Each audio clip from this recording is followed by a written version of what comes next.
Think about the challenges and stress of healthcare workers and those who provide essential services. Think also about the isolation we had from family members, friends, and colleagues. The stress of having to adapt to work from home, losing your job, or even losing your loved ones. What are the consequences for people who are already mentally fragile or vulnerable?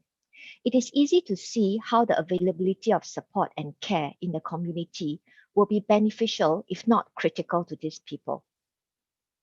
Now, you will know some of these people who are on the screen right now. These are people who are rich, they are famous, they are at the paragon of what they do. And yet, each and every one of these people committed suicide and lost their lives as a result of one form of mental illness or another. Robin Williams is a particularly sad irony.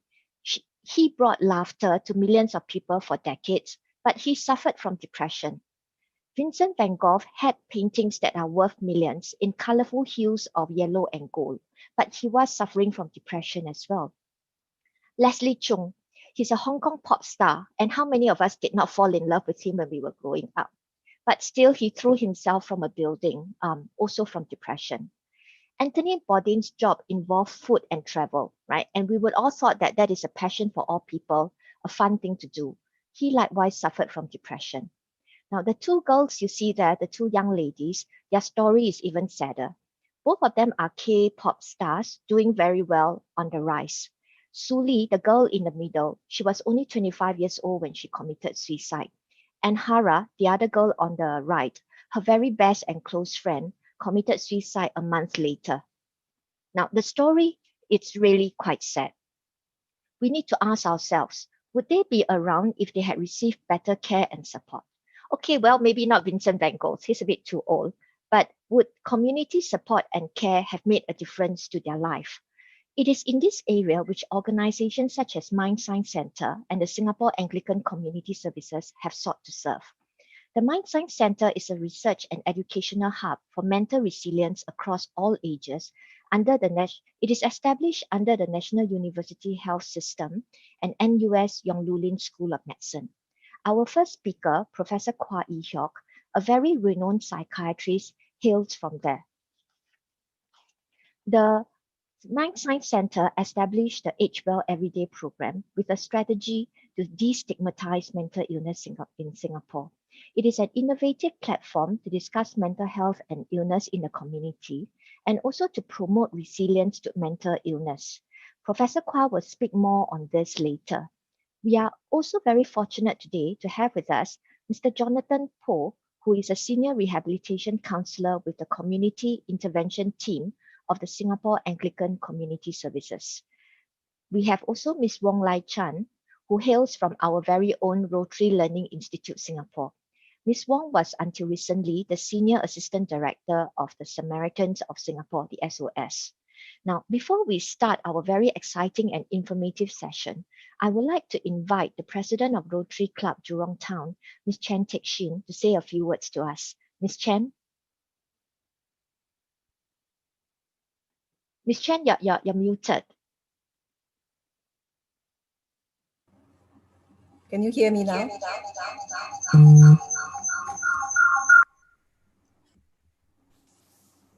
Can you hear me now? Yes, we can hear you, Teck Shin.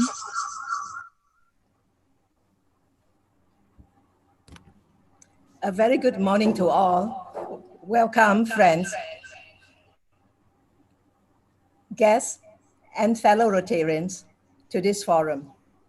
Thank you for spending this Saturday morning with us, exploring this important issue of mental health on World Mental Health Day, especially so during this COVID season.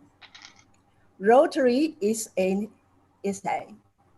global organization of more than 1.2 million members over 6 continents with more than 35,000 chapters worldwide.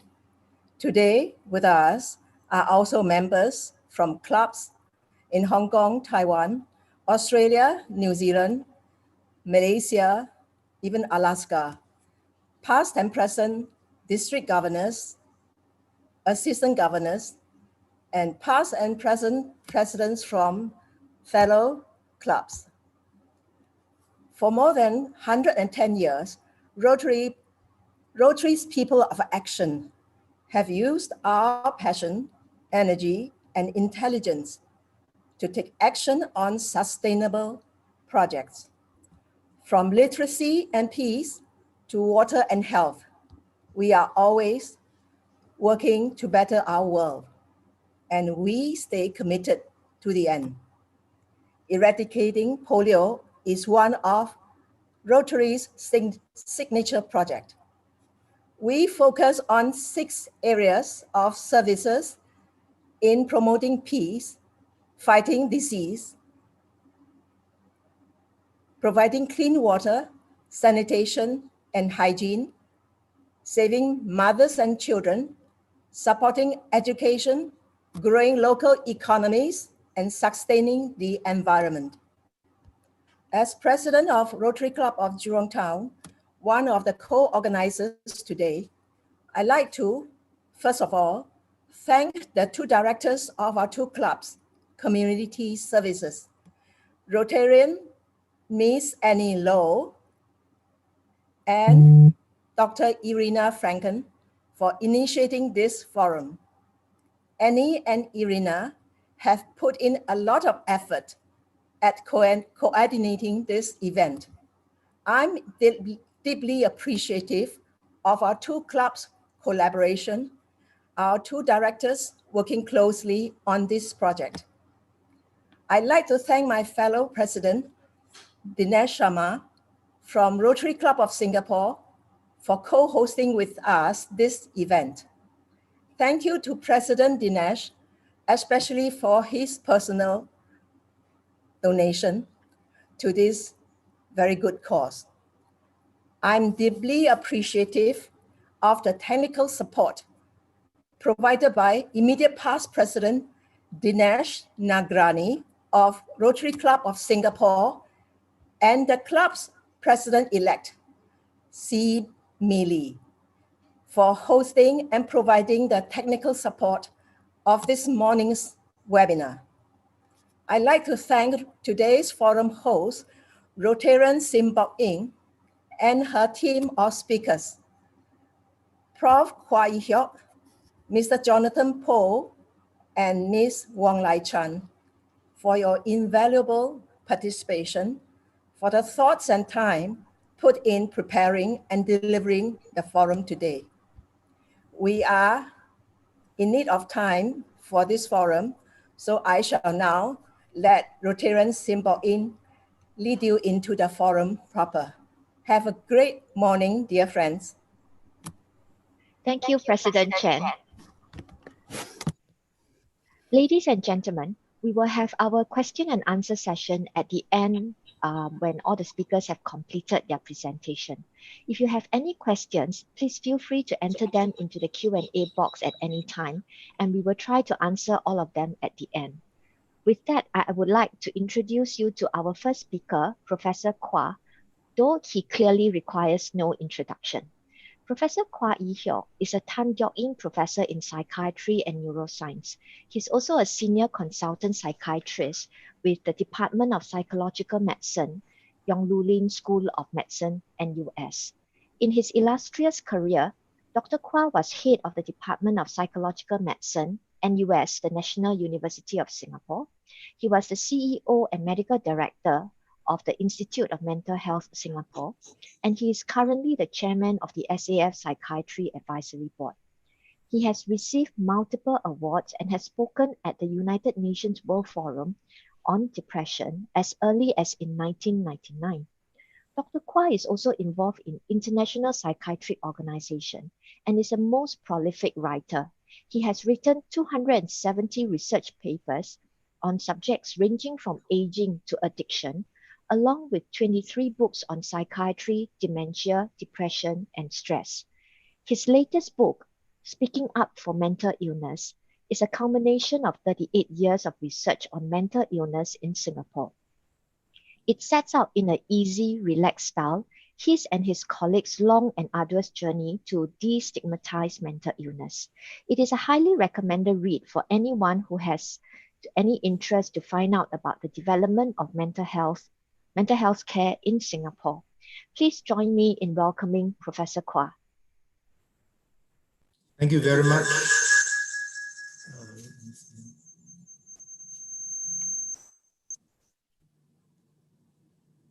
Thank you very much, Chairperson Ms. Sim, and I would like to thank also President Teck Chin for organizing this this seminar, this webinar. I'll try and put up my slides quickly. There's a hitch here; it's not moving at all. Yeah, not too sure why. It was moving earlier.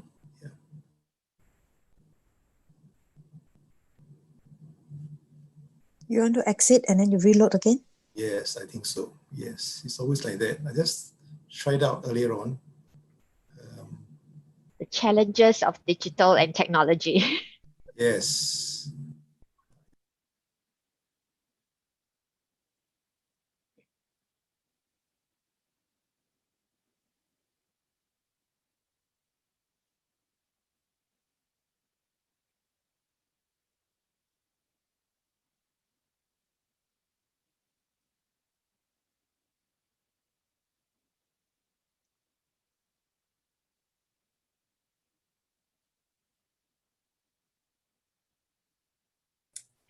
Hi, Prof. Would you like us to help you with the slides? To use our slides, your slides?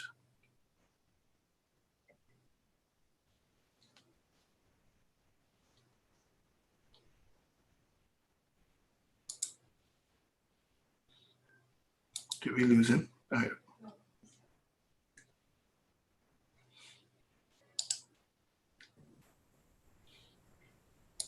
Okay, I don't see anything here.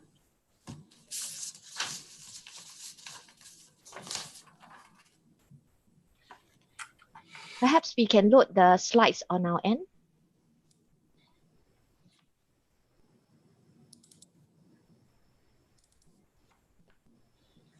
This is the latest one, Deepak. Okay. Oh, yeah. Okay. Yep, your slides are up. Okay. So once again, thank you for this invitation. I think it will be a day that you will remember for many, many years. Is it clear, Deepak, my voice? Yes, you're all good. Because it's on the 10th of October 2020. So we often remember things with association with certain numbers, like 9/11. So this is easier to remember, 10 October 2020. So maybe 50 years from now, Deepak will always remember this, that he was hosting this very important seminar. Thank you, Prof. We often hear the bad news about mental health, the bad news of aging. We hear about suicide, we hear about homicide, but there are many things that's happening in the last few years. So this will be the focus of the talk. Next slide, please. And I will move on to the agenda. Can you move on? I can't hold from this side. Can you add the next slide?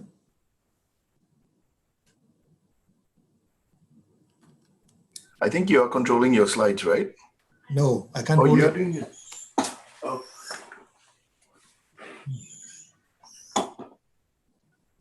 Okay.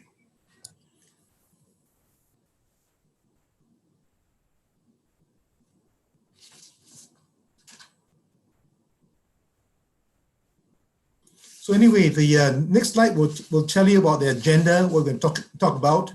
I'm going to speak on the mental health in Singapore, followed by the stigma of mental illness, and then thirdly on prevention, and finally the future challenges. So 4 areas will take us through the next 20 minutes.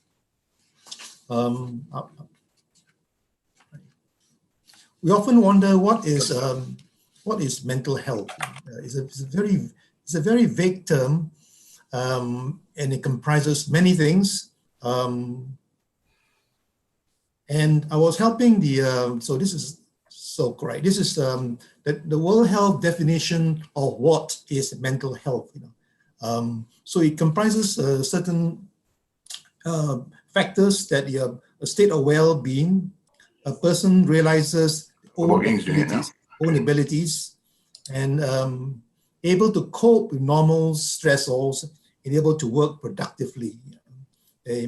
Some years ago, I published a novel called Undefeated Mind, about some of the patients that I've seen here in Singapore who survive the odds of working and here and the stigma and able to carry on. In fact, it was used by MediaCorp in one of their television series. Next one, please. Next slide, please. All right. So hold on for a while. Okay, so you see, this is a picture of Singapore. We all know there's no human resources, no natural resources here.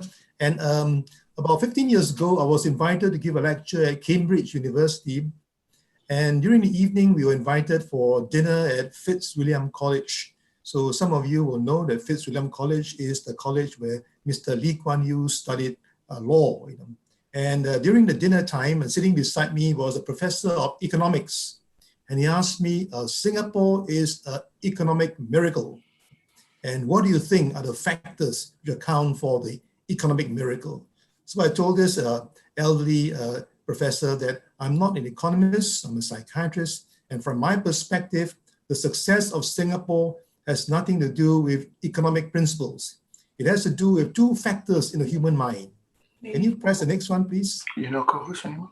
So that's a beautiful picture of the human brain. The brain is very beautiful. Look at it's imaging done through blood flows and the flow of glucose. So it's a very beautiful brain, And inside this brain is where the success of Singapore is.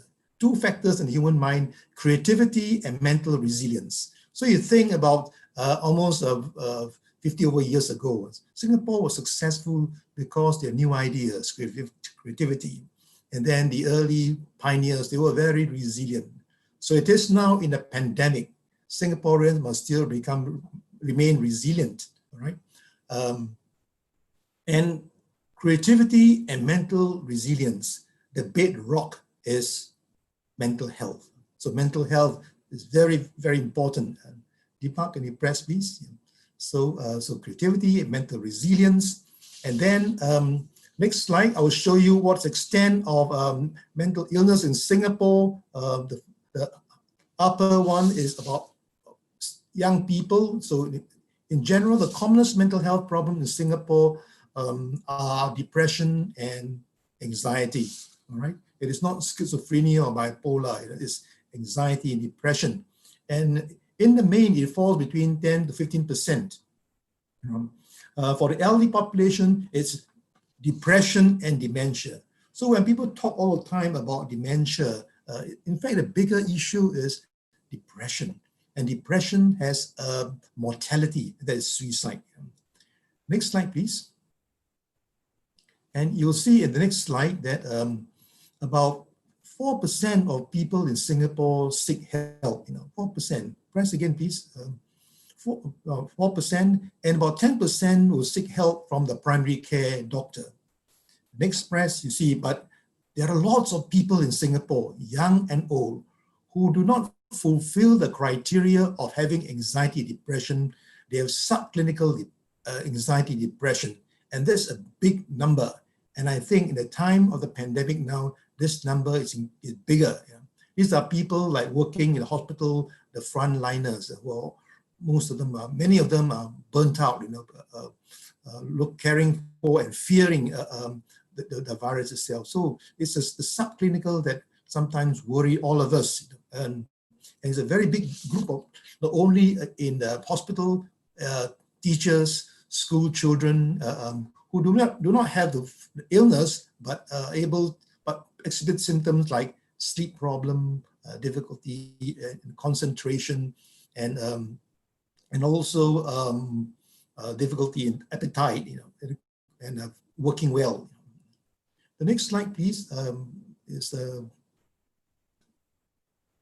all right. The next slide is not well done because I was rushing in because I looked at the last night's email from our chairperson, Ms. Sim. I realized that she wants more questions to answer. So I quickly get some slides, but it didn't turn out well. But it is a study that was done in 1985. At that time, I was part of in America, and they asked me to help them to do a study on suicide in the world, the global suicide. They realized that in 1995, the Singapore Chinese men, the blue line up there in the graph, the rate of women, the Chinese men are the second highest in suicide in the world, 62 per 100,000. And that was very alarming because highest is in Hungary, and it was in the Straits Times here. The minister was obviously very, very worried. And in fact, I was called up for a meeting with the Ministry of Health, and they asked me what can be done. I told them there are many things we can do. And in 1995, 25 years ago, there were very few day centers in Singapore. So I told the Ministry of Health that we should have more day centers. And it's always good at that time to have a friend, an ally in the Ministry of Health. Dr. Ling Sing Ling was a deputy medical director, and she was very instrumental in getting services done. So I told them that if the Christian group or the Muslim group or the Buddhist group wants to have a day center, let them have it, open it up for them. And also we have a lot of talks on depression, anxiety, and the public, and that itself gives them in terms of awareness, and they come for very early referrals. And as Deepak will show us the next slide, next one will tell you that the suicide rate went down. So from 62, it went down to about just 24. This is the first country in the world to bring the suicide rate down. It's published in the World's Journal, and I was invited to give a lecture in Chicago in America. And they were so pleased. They said, it's fantastic. Now, but the downside of this research was that although the Chinese elderly and even Chinese women was high, the Malay elderly was one of the lowest in the world. So they become a field day for the sociologists and the anthropologists to find out why is that in a small island like Singapore, there's a wide variation in suicide rates, from one of the highest in the world to one of the lowest in the world. Something we can discuss maybe later. Can we press on then, Mr. Deepak? Yeah, right. So I think one of the reasons why people come late is because of stigma. And people are always afraid that, once you have a mental illness, it means you are dangerous and you will never recover. So I think one way to destigmatize people is to have evidence-based data. So the first study that we did was on homicide. It was done many years ago when I was still working at, those days it was called Woodbridge Hospital. Remember that fiction? It was called Woodbridge. So when I took over as a CEO, I want to change the name to Institute of Mental Health. So at that time I was down there, we found that in Singapore, any murder must be assessed by a psychiatrist because it's capital punishment, if you're found guilty. So the assessment is very thorough. So I went through all the records in Woodbridge, and I found that less than 10% of people who committed suicide had a mental illness. Less than 10%, only about 7-8%. 90% of murderers have no mental illness. There are people often murders occurred around drinking places, and the gangsters will fight and shoot each other. So most murders are not by people with mental illness. And I think it's a very good message to tell people that they're not dangerous. So people think that your mental illness, you have schizophrenia, you're dangerous. But common mental health problem in Singapore is anxiety, depression. The second one is on a study on schizophrenia, and also people think that if you have schizophrenia, you will never recover. But this study in Singapore, the same also in China and India, the outcome was very good. The longest follow-up study of schizophrenia in the world is here in Singapore, 20 years. And about 20% of people are well able to work and live a very fruitful life. And this, once again, a very good result to tell people that there is something we can do. A majority of them may need medication, but can still perform quite well. And the final one is on alcoholism. People think they have addiction, you never recover. The Singapore study found that about 68% of people on treatment here in NUH and SGH, or then the lead researcher, have recovered after a year. In contrast to the study in London, when they found just 50% recover. In Singapore, 68% recover. This question often asked in the World Health, why is it the Singapore study is much better than London? And the simplest answer is that many of almost all our patients here in Singapore, after their discharge, they go back to their family. I worked for many years in England, in Oxford, and every time the patient discharged, I must look for, or ask the social worker to look for a home, a hostel for the patient to stay, because some patients drift down from as far as Wales or from Scotland, and most of them don't live with their family. So in Singapore, I'm very glad in many Asian countries, the family plays a very important role.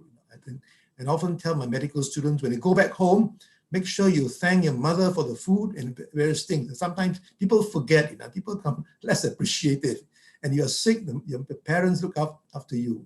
In fact, I done a study comparing the baby boomers in Singapore and the baby boomers from my hometown in Malaysia, in Batu Pahat. And the person who, although our mothers are homemakers, they play a very important role in guiding our moral compass, in guiding us. They tell you, son, don't take drugs, study well, and all these things they tell you. Nowadays, many children who go back home, there's nobody in the house. Both parents are working. So the 30, 40 years ago, although the mother is a homemaker, plays a very important role. Then we'll move on to the next one, Deepak. So I will now move on to the prevention. So this is what all of you are quite keen about. Some 15 years ago, I was involved in a study, and I was invited to give a lecture at Harvard University, and they wanted to find out what are we doing in Singapore. And I told them that we're about to start a study on dementia prevention. And my Harvard friends told me it is very difficult. And I told them because it's difficult, we want to do it. Because some 30 years ago, we started the first memory clinic here in NUH. And I found that the life expectancy of people with dementia is not 5 years, as I was told when I was doing my research at Cambridge. And most of my patients live about 12 years, 15 years. In fact, a professor of medicine who was my patient lived on to 17 years. So what we've done is we first help to stabilize the hypertension and diabetes. We also encourage them, those very early phase, to do exercise, do music, art, and so there's a lot of mental stimulation. And from there, we started off this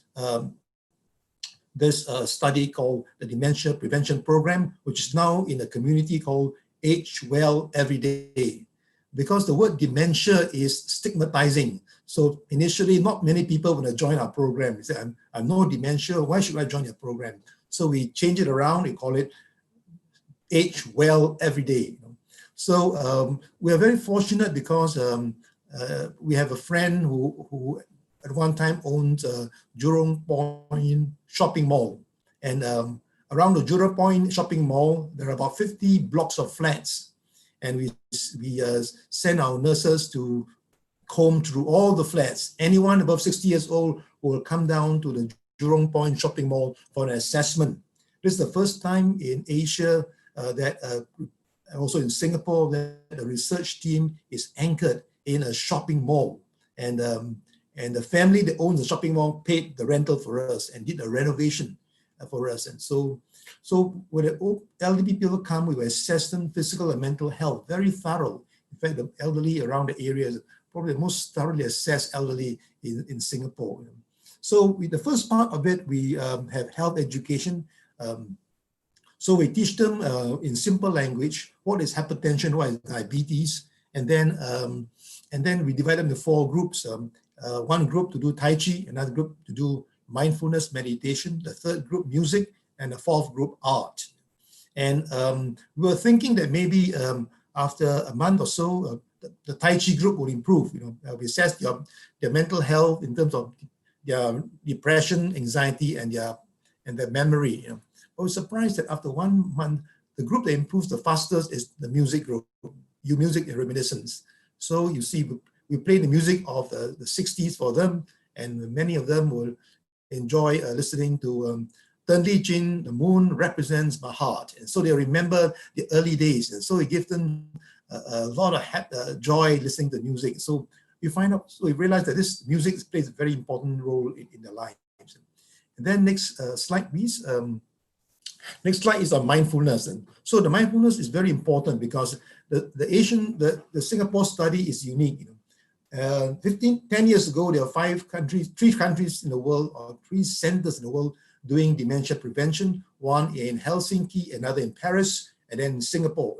But Singapore study, we told them we have to be unique.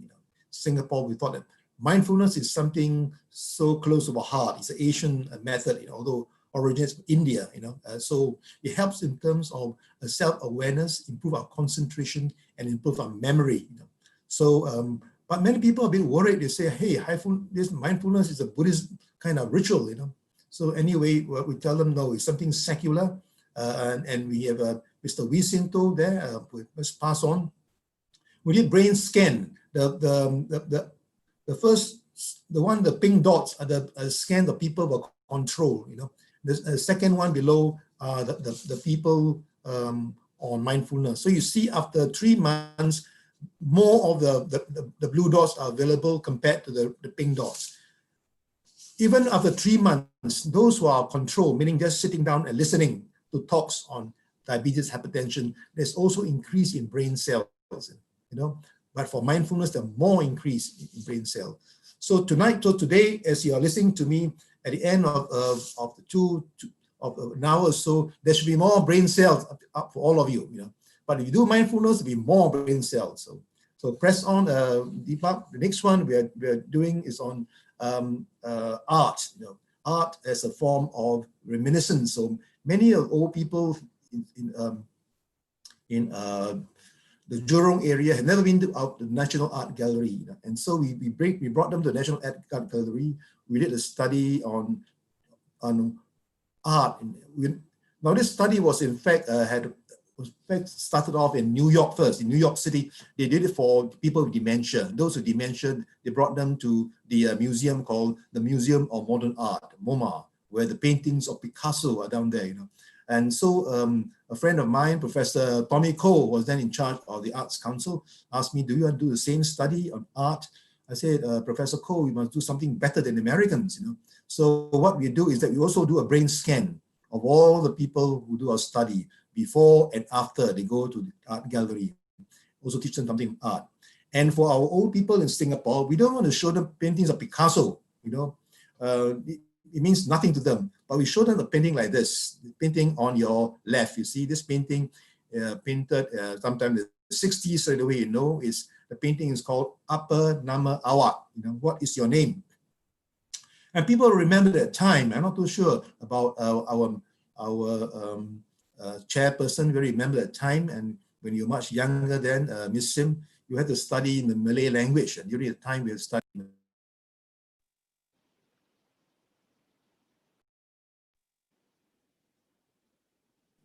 Can you hear me? Yes, yes. Yes, someone muted me. So the second painting is a health inspector chasing the people from Chinatown hawkers. So people remember straight away what it's all about. So once again, we were brain scan before and after, and it's wonderful, the improvement in memory, improvement of mood, depression, and also reduction of anxiety. The next one, please, Deepak. Next one is on choir singing. So we find that the old people, many of them never sung before. We brought them together and to the NUS Yong Siu To Conservatory of Music. And we have a wonderful conductor, Ms. Darius Lim, who used to conduct at Carnegie Hall in New York City, and teach them how to sing. And they were wonderful. Besides singing, they came to know each other better. It improves social connectivity.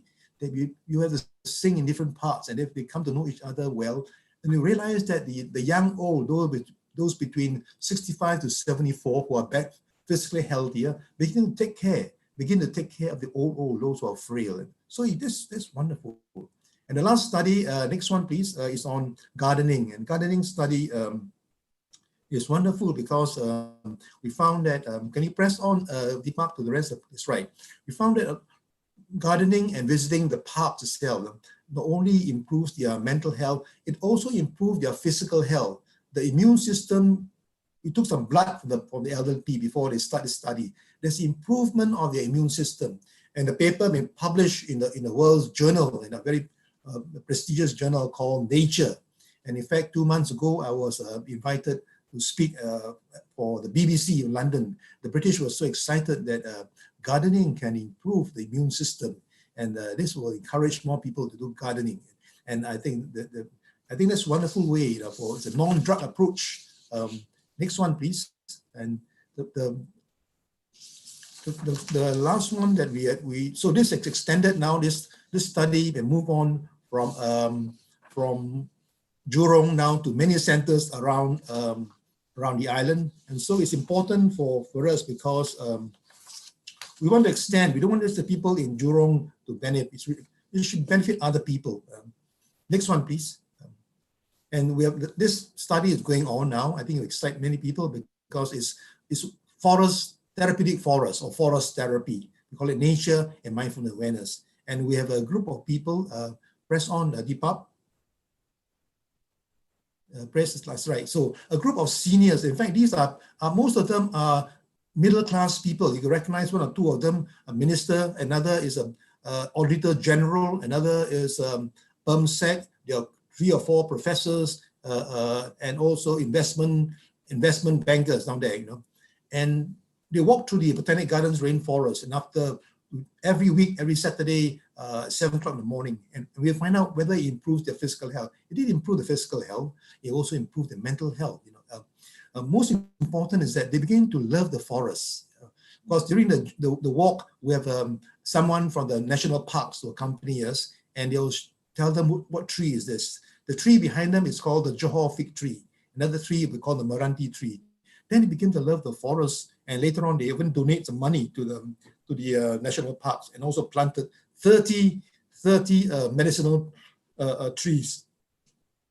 And I think this kind of activity not only improves the physical health, mental health, but also a sense of compassion, because now in the pandemic, a few of them are widows and widowers. And so the people who help them out and care for them and buy food for them, or even buy the medicine for them. So there's a sense of compassion for each other. Next slide, please. I'm going to finish off quickly. And so these are the challenges that we have now. You see the prevalence of dementia is no longer 10%. The government MOH data is that the prevalence of dementia is 10%. So I see that there are 56 participants here.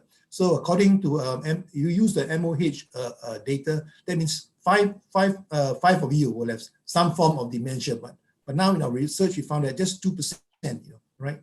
2% of people, about 3%, less than that. And all depression has gone down from about half of it, but there are still challenges in suicide rate is still high. Although we brought it down, the last 10 years it's gone up again. And we've got to expand the AWE program. I'm very glad that the Rotary Club is embarked on this work. And we're hoping that you will work with us, and your contribution will be tremendous. Just 2 more short slides. Deepak, please. Yes, this is one of the challenges. Living in the city, I think Singapore is going to grow. And last year, World Health person came to Singapore and spoke on living in mega cities and how it affects our brain. Next one, please. Yes. So press on, please. You see, our brain are always tense, and we have sleep problems. And the common symptom of patient that come to my clinic is, doctor, I can't sleep, because we're always very tense. So these are things that from research we are doing so that we can have a better quality of life.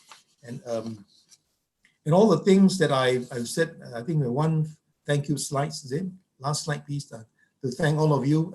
And all I've said is in a book called The Colors of Aging. I want to tell people that aging is not all gray. We have different colors. People are, and most of the people who are above 65, people thought they would retire, watch television. They're still working part-time, full-time. I think it's wonderful.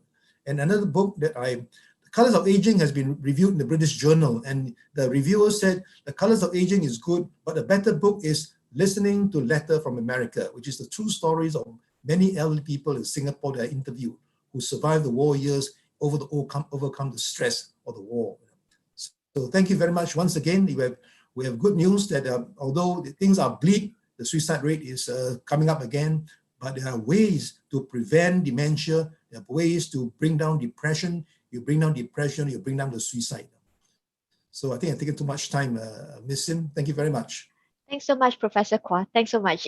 Your talk really makes me look forward to aging. Thank you. I would like to next introduce our next speaker, Mr. Jonathan Poh. Mr. Jonathan will speak on mental wellness for young adults in Singapore. Mr. Jonathan Poh is a senior rehabilitation counselor with the Anglican Care Centre, Bukit Batok, Community Intervention Team of the Singapore Anglican Community Services. He provides psychiatric rehabilitation for persons with mental health issues through home visit support for clients and caregivers, as well as providing them with services including psychoeducation, counseling, case management, assessment, social support, and necessary case linkages for clients to relevant services in their recovery journey. He has been working in the mental health sector for the last 7 years, and prior to that, he was a volunteer with the National Kidney Foundation, assisting in their Patients' Needs Assessment Program, as well as with Care Corner Singapore, Teck Ghee Youth Centre, helping at-risk children in Bendemeer Primary School. Mr. Jonathan Poh gives talks and training on mental health wellness, mental illness awareness, as well as stress management for partners, volunteers, and members of public. Mr. Jonathan Poh, all over to you.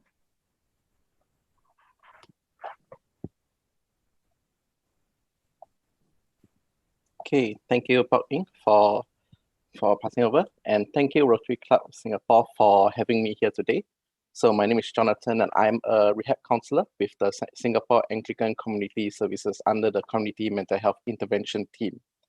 All right. So as an overview, today I will be sharing a brief profile of young adults in Singapore, as well as the challenges that they face in our society today in Singapore itself. Yep. So other than that, I'll also be sharing with you about the better understanding of mental health situation in Singapore and the strategies for mental health wellness. Okay, so for this talk, as our focus is on the young adult community, while across the board, Singaporeans actually face challenges within our society, as many of you are already aware. And a lot of times, I think the biggest one I talk about is work-related stress. And globally, hold on, I understand there's something.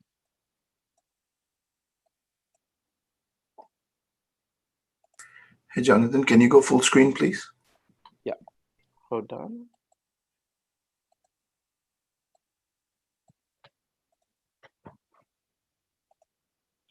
Okay, is it back to normal? Yes, all good, all good. All right, can. Okay, so in fact, according to the 2019 Cigna 360 Wellbeing Survey, it has revealed that out of 5 indices used to examine perceptions of well-being, namely family, financial, physical, work, and social, work is actually the leading cause of rising stress levels in Singapore. And in our current generation of young adults, they're actually brought up in a very different environment compared with their parents. Many of them entering a job for security, not entering a job for security as per the norm of their parents' generation, but rather they are looking for a job that brings not just the dough, not just the cash, but also a job that they can have a sense of achievement in. But not many find such jobs waiting for them when they enter the workforce. You may have heard of this term nowadays, adulting. Basically, most young adults who enter the workforce are coming from a school environment. This in itself is a big change and transition, not just to jobs, but adult responsibilities on the whole. Joining the workforce also places additional stress on young adults, as they now have to maneuver between juggling between work and lives outside of work. For the time spent at home, or even spending time to spend with their loved ones or their peers, a lot of them, they struggle in trying to juggle amongst both of these, where a lot of times, especially for those in work environments where it's very isolated, they find that it's not able to build maybe the strong friendship that they may have had back then in their school lives. So learning to balance these can take years, and in fact, many of them do not find that balance. Young adults also have to now enter this transition within their own family. So, now that they start working, a lot of them have to start contributing financially to their own family. And some of them may even take on a bigger role than expected, like the main breadwinner, where this could be because maybe elderly parents who have to retire from their previous job, and now they have to take on the bills and everything related to maintaining the family. And this in itself can have a big stress on them. financially, with this financial freedom, also come a shift in the family dynamics, where basically because now they have the spending power. Family-wise, there can be certain stresses where, I'm not so reliant on my parents, I have goals I want to do, and they have to juggle between that versus their own family's expectations for them. Now, in Singapore, it is also predominantly live in a culture where help seeking for mental health issues is still not very common practice, as what Prof. Kwa shared earlier. And of course, for those in the young adult age group, I'm sure those of you who are young adults will know, most prevalent is the social media influencers. Young adults spend a sizable amount of their time on social media, whether it's viewing or updating their daily lifestyle on social media. This being said, this can also become a stressor because why? Whenever you see on social media, what you see is not exactly the full length, full breadth of a person's life, but rather the positive aspects. And a lot of times when you share on social media, when they share social media, it's always like maybe the next job promotion, going on a holiday, taking on a next stage in their relationships. And more often than not, because it's so positive and unrealistic, right? Other peers may even have this wrong notion that they perceive that, wow, my peers are only experiencing success after success after success. What about me? I am struggling financially, I am struggling with all my issues. And they may, because of this, right, they find themselves like feeling like I'm the only one who's struggling. And this can affect their mental health in a large scale. This is especially so for young adults with mental health issues because they find themselves already at a disadvantage from their peers due to the illnesses that they have. Now, since we're on this topic, we can't ignore the impact of COVID-19. Now, what we have for COVID-19 is happening on a global scale. And even for this forum, this webinar that we have today, in the past, we might be doing it like on a live scene, with us being present at the venue. But now, video calls is the new way of meeting one another. And young adults in Singapore, there are also challenges that come due to COVID-19. One of the most prevalent ones actually for recent graduates. Now that graduates are those who are entering the workforce may have difficulty securing jobs because of the pandemic, which results in a poor job market. This can potentially lead to anxiety and depression, which, as Prof. Kwa mentioned, is now the two leading for young adults. So those with financial burdens beforehand, for example, those who secured student loans, these might pose additional stressor for them. And also in a post-COVID world, it is still unsure, what are the implications for students who are currently studying in fields where, they are worst hit by the pandemic. It is still unknown at this point in time whether or not the fields they are in will still remain relevant or the extent of its recovery in the long run. For example, now the tourism board, the tourism field, that is a very an area that's hit very badly. And this can also pose stress for even young adults who are still in the schooling because they are in the midst of studying and they may find that when they graduate, they enter into a world where their fields might not be as relevant as in the long run. Also, we talk about circuit breaker that happened until now. There has been restrictions on social gatherings. For dating couples, this can pose a challenge because a face-to-face date is still different from a virtual date, and they may not be so used to not being in such close contact, especially back then during the circuit breaker. And of course, with this age group, as you know, this is the age group where they have the most social life. And now being not able to do so, even now, even up to 5 people, this can also be something that affects them because they're always stuck at home. They can't go out, they can't de-stress like what they may be used to doing. In addition, for those who lose jobs during COVID-19, it can be very trying for those who are trying to start a new family. First of all, this can rise in anxiety, a stressor that comes from providing for the family can have a detrimental impact on their mental well-being. We're also seeing more clients of this age group coming to us for help due to stress from the pandemic, whether it's because they may have lost jobs or even their own perceived increase of higher job insecurity because they never know when they'll be cut off from their jobs. While all these stresses may already be present pre-COVID, it is ever more severe now.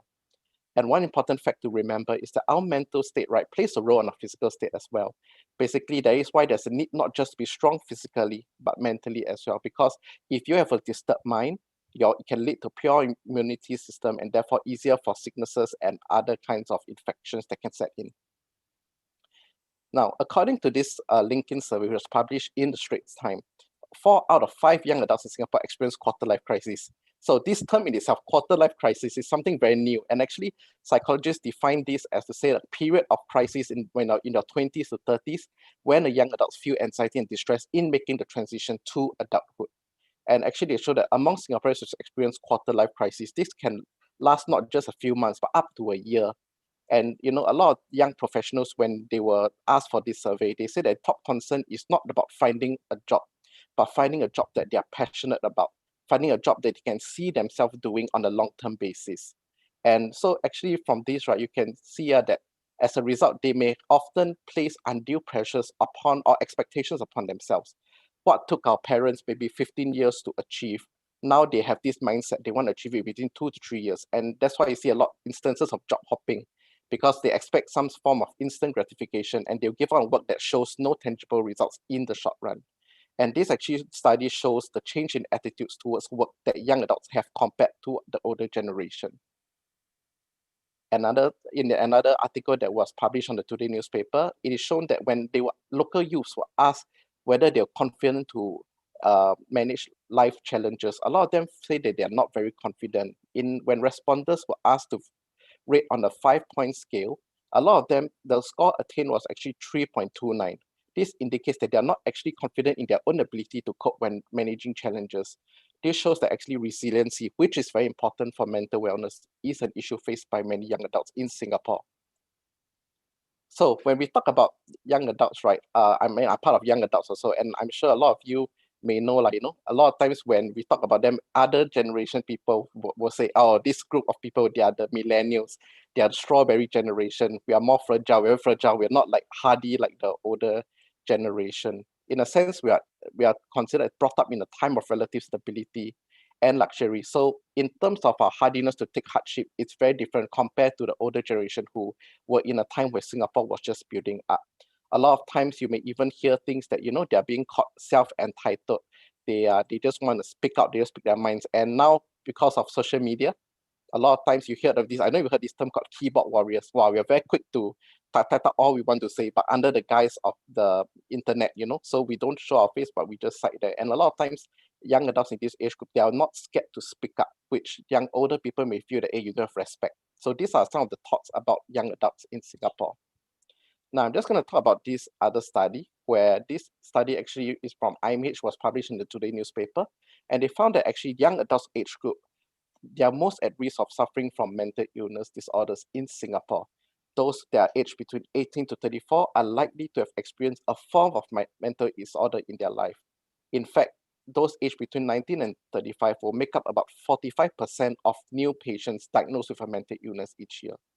So from this, you can see that what is in this study also is actually just for those in IMH, which means this does not include those from other areas who go to seek help in other hospitals, which means the number is probably higher. So it's evident that in reality, this generation are at a higher risk of developing mental health issues at a point in their life. So how common is mental health issue? This study, this according to paper, 1 in 10 will suffer from mental illness. We have about 50 plus participants today. So if you count down from 1 to 10, 1 out of 5 people here may have a chance of developing it at any one point in their life. That is just how common that mental illness is. All right, so now we come to the part where I'm just going to share a little bit more about mental illness to give you a better understanding. So usually when we talk about mental illness, it can begin as young as 14 years old when puberty hits. And usually when we talk about seeking treatment, right, it can be delayed to when a person is in his 20s before help is received. This is especially so because in our young adults population, they are actually very well educated. A lot of them, they can go to the web to find out and they may have an idea that they may be not well mentally, but they delay seek treatment. Why? Because they're afraid of the repercussions in terms of their future prospects.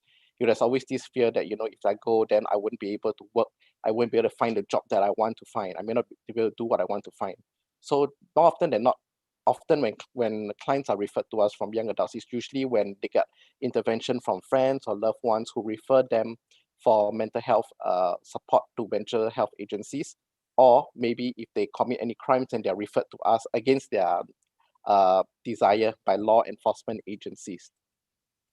So if we talk about components that contribute to mental health issues, there's actually a mixture of inadequate coping skills and genetics. So stress itself is not a trigger, rather it's the inability to cope with stress that attributes to the onset of mental health issues, which means even if a person may have a genetic component for mental illness, it does not mean that you will develop it if you're able to cope with stresses in your life. So below, I'm just going to share with you just some of the common mental health issues in Singapore: schizophrenia, major depressive disorders, OCD and hoarding disorder, especially in HDB flats, and anxiety disorder. But like what was mentioned earlier, for young adults, depression and anxiety seems to take the cake for them. Now, and when we talk about young adults, we also cannot ignore the suicide risk that they face. In Singapore, actually, in this report from the Channel News Asia, young adults are at an age where their brains are still developing till they're 25 years of age. As a result, they may have certain forms of impulsivity that is not seen in other age groups. This, along with multiple life transitions and stresses, can result in suicide and depression amongst young adults. In fact, according to the study by report from CNA, they find that in Singapore, suicide accounts for 1/3 of all reported deaths in this age group, and this is from SOS itself. So those in their 20s are the highest at risk. So now the question then you ask me, so what do I do if we experience mental health issues or we want to seek help regarding it? So of course, the forefront of it is psychiatric treatment, where normally medication can come in to help to support a person facing mental health issues. But of course, this is dependent on whether it is deemed as necessary by the psychiatrist. As of recent years, we have also received increase of referrals for young adults who prefer seeing us for counseling as an alternative to taking medication. But we always try to say that medication and counseling work hand in hand to manage biologically and psychologically for the client. Nonetheless, we find that actually more young adults are more open to talking to counselors, where they can also learn about coping skills, better insight about their own mental well-being, and how to be more resilient. Of course, other things that help is from professionals, and it's shown that social support and being engaged meaningfully plays a role in the upkeep of their well-being, which is where you, family, and friends play an important role. You know, you can play a supportive role where they can be engaging them, and of course, being engaged in daily activities, whether it's work or even like, being engaged in certain activities, all this does help. So as you can see from the vulnerability stress model on the right, all this that I spoke about follows these guidelines based on that model. All right, so now I come to the last segment of my talk, where I'll be focusing on a few tips for mental wellness that not just people in the young adult age group, but even those from other age group can use to help remain well mentally. So first of all is we talk about self-care. Now, this part is the part where a lot of young adults struggle with regular exercise and getting enough sleep. When I say getting enough sleep, this is the point where I notice a lot of young adults, they say they don't have enough sleep. And for a lot of young adults, they have a lot of energy. They go with maybe 4, 5, 6 hours a day.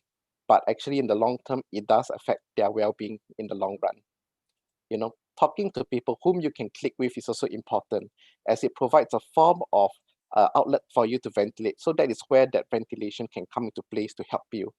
And of course, we talk about engaging in activities while you're working. A lot of times when as a young adult, most of the time you spend working, but do not neglect in doing activities of interest on a regular basis, whether it's through hobbies, or for people who have religious belief, they can do praying or meditation, or like what Prof. Kua mentioned, even things like mindfulness. These are things that can help a person.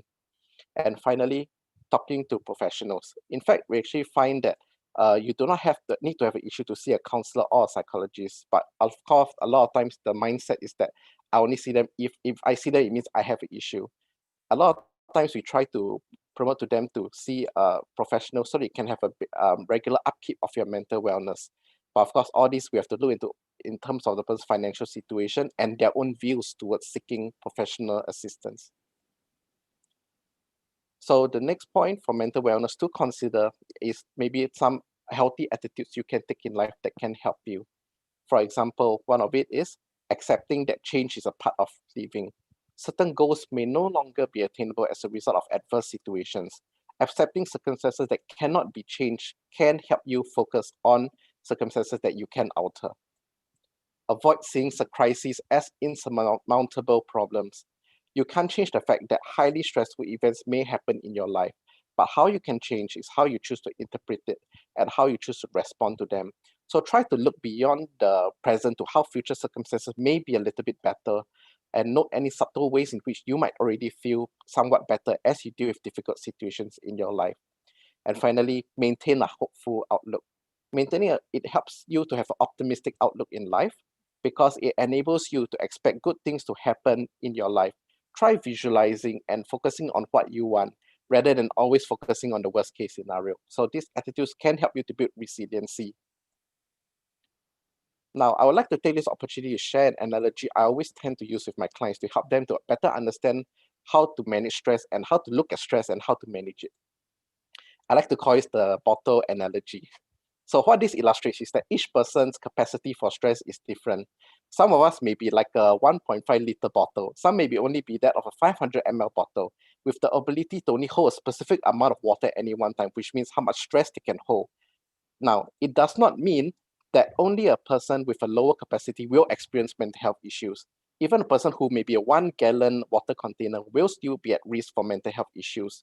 So when does that happen? As in a water bottle, when it overflows, whenever the water inside it is beyond the capacity that it was made to hold. It's the same when our stress threshold reach an overload point. Likewise, when it comes to stresses we face, depending on how much issues there are to resolve, the more filled our stress tank is, the more likely that we will feel overwhelmed. This is regardless of how much capacity you have.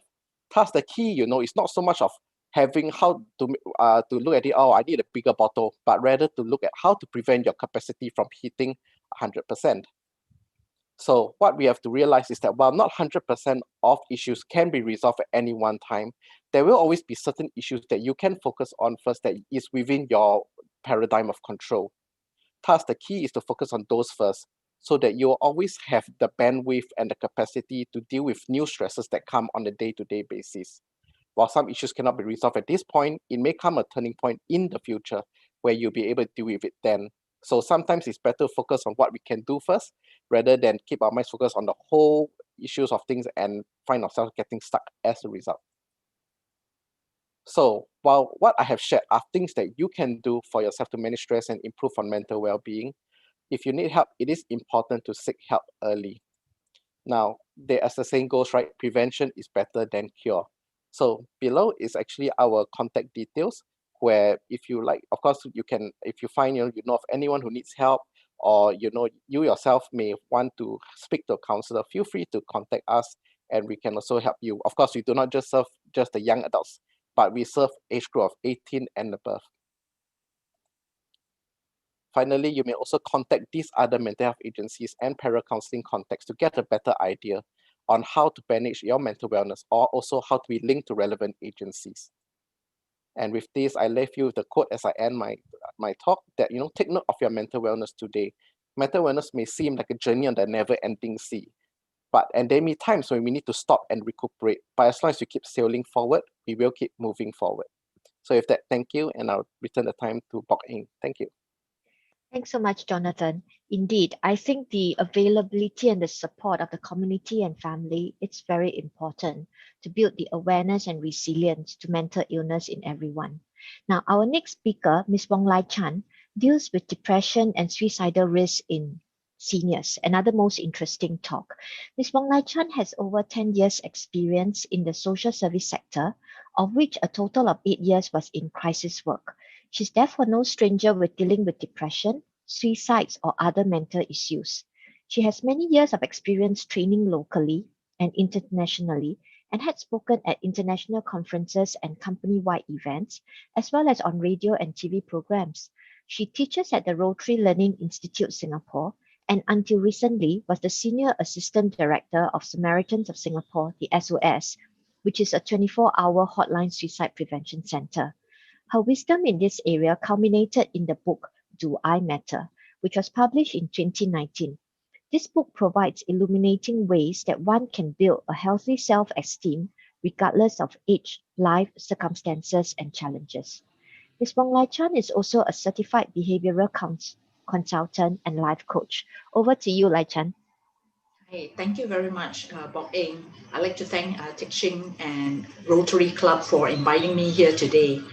Yes, I'm just going to go through very quickly more of the ground level. Prof. Kwa has already shown you the bigger picture in the community with regards to depression and suicide risk. So I am talking more about, let's say, on the ground level. So the first thing is, what are some of the signs that a senior person could be having suicide risk? Yeah, so we are looking at, you know, some of these possible signs, you know, loss of appetite, loss of interest, not taking medication that they require, and sometimes even neglecting personal hygiene, not going to a doctor's appointment, sleeplessness and all that. Generally, if you look at the signs there, it could also reflect depression in anyone, not just somebody of a senior age. So you can see that it is not very, very different from anyone else who's suffering from depression, but certainly those are signs to look out for. Okay, there was a study done in Singapore to show that actually 1 in 5 age 75 and above do show actually signs of depression in Singapore. There was a study done in 2012. So I'm just going to go through quickly what could actually trigger depression or suicide risk in a senior. Generally, most of the people who could be at suicide risk, one of the common things that most counselors or even psychiatrists or psychologists would agree with is that, you know, that individual usually would have suffered a lot of losses. Okay, what kind of losses? For example, okay, if I'm talking about, let's say, a senior person, the loss of a relationship. A loss of a relationship could mean divorce. I think not too long ago in Singapore, there was actually some statistics to show that, you know, in fact, seniors, you know, people who are 60 and above, there is an increase in divorces. Some people may say, hey, you know, why do you wait so long? But it's because, you know, generally is that they say, oh, they were raising a family, whatever it is, they were kind of like put up with, you know, a relationship that has actually not been good for many years, but then when the kids are grown, you know, when they are retired, they are maybe financially a little bit better, then they start talking about divorce. So a loss of a relationship could mean a divorce, or of course, you know, loss of a relationship would mean literally losing a loved one through death. Yeah, so what could also be one of the losses that seniors face is that they could face the loss of certain lives, aspirations, goals, and dreams they have built up for themselves. And for a young person, you can say that, okay, you know, if I did not fulfill certain dreams, I still have time to try to fulfill whatever I wish to do. But for seniors, of course, you know, they'll say that, you know, I really don't have a lot of time to start all over again. So then it's a loss of the dreams and aspirations.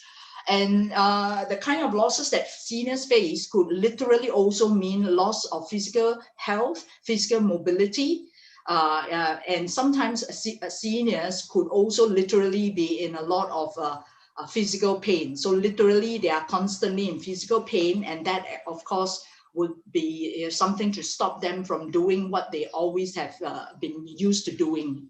So these could be some of the losses that seniors face.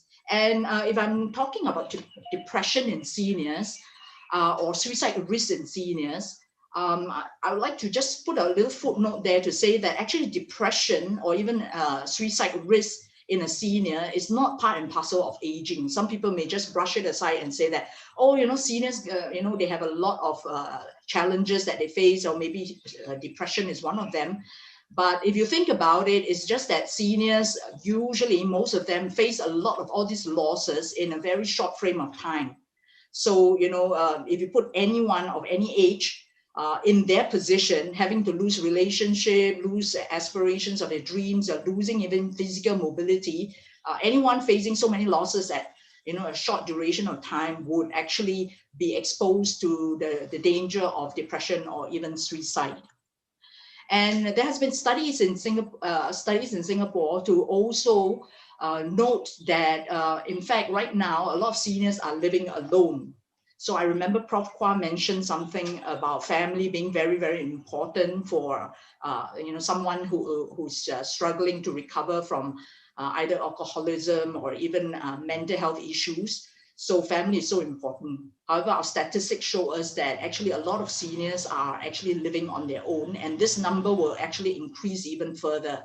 And it's been found that seniors living alone and they're feeling isolated, detached from the outside world, they are 2 times more likely to develop depression because of that. And of course, you know, also Prof. Kwa did mention that unfortunately, even though there was a drop in senior suicides, recently, as recent as 2017, we've seen actually there's an increase in senior suicides. So, in 2017, there was a total of 361 suicides in Singapore. And out of that number, 129 were actually of individuals 60 years and older. So you can see that this can be quite disconcerting. Yeah, so regarding suicide, some facts and myths. People usually think that those people who are thinking of suicide would have mental health issues. But certainly, of course, if someone who is struggling with a mental health issue would be at a higher risk. However, it's not that everyone who is, harboring thoughts of suicide is actually having some mental health or diagnosed mental health condition. So it's not necessarily so, although like I said again, someone with mental health issue would be at higher risk. And regarding suicide, there's also a lot of taboo behind. People tend to think that you must be weak in character if you think of even so-called solving your problems through suicide, or hey, maybe you're just asking for attention, always threatening suicide. However, these are just myths. Every time when we hear someone thinking that someone is actually asking for attention, if someone is actually dropping hints that they could be suicidal, yes, they are asking for attention. However, they are also asking, actually calling out for help. Okay, so what are some of the warning signs of suicide? There are certain signs to look out for, and this is very important for us, even people in the community, to actually be aware of such signs. It could be certain verbal messages that they have, or it could be certain pre-planning that they seem to be, occupied with. There could be certain emotional and behavioral changes. So, what are some of the verbal signals that they may have? So, sometimes you may hear seniors actually talking like this, life is too painful. Take care of yourself when I'm gone, and then leaving instructions in case if I'm not here, this is what you do and all that. Or sometimes literally even pining for a deceased or late spouse. Sometimes when we hear seniors talking like that, it's very easy for us to just brush it off and say, our seniors always talk like that. That's their lingo, and we don't actually pay any attention to it. However, these are actually signals that we should pay attention to. And sometimes seniors could also be like doing a lot of pre-planning, tidying up affair, updating a will, leaving specific instructions for funerals, saying farewell and all that. If you see a senior actually doing all this, again, it is very easy for anyone to just brush it aside. Oh, that's part of being a senior. It's good. It's good that they are facing all this reality. So sometimes it's very, very hard to tell whether it is really, they are planning a suicide, or it's just part, again, it's very easy to just brush it off and say that, oh, it's just part of being a senior, that's it. Yeah. And also, sometimes there could be emotional and behavioral changes. So sometimes their behavior could be, they could behave in a very out of character from their usual self. They could be more impatient. A very mild-tempered person can be very hot-tempered. So again, sometimes it's hard to pick up signals like that. Again, like I said, it's very easy for anyone to just brush it aside and say, oh, that's just part of growing old, and then we pay no attention to it. So that's why sometimes picking up suicidal signs or risk from seniors can be even harder than from the other age groups. So right here, I just want to do a very quick poll to ask you this question. What do you think if you do pick up some of the signals that I've just mentioned about a suicide of a person? So what do? Can you actually, or can you not ask a person if he's thinking about suicide? So the question is, you cannot ask a person if he's thinking of suicide. So I just do a quick poll here.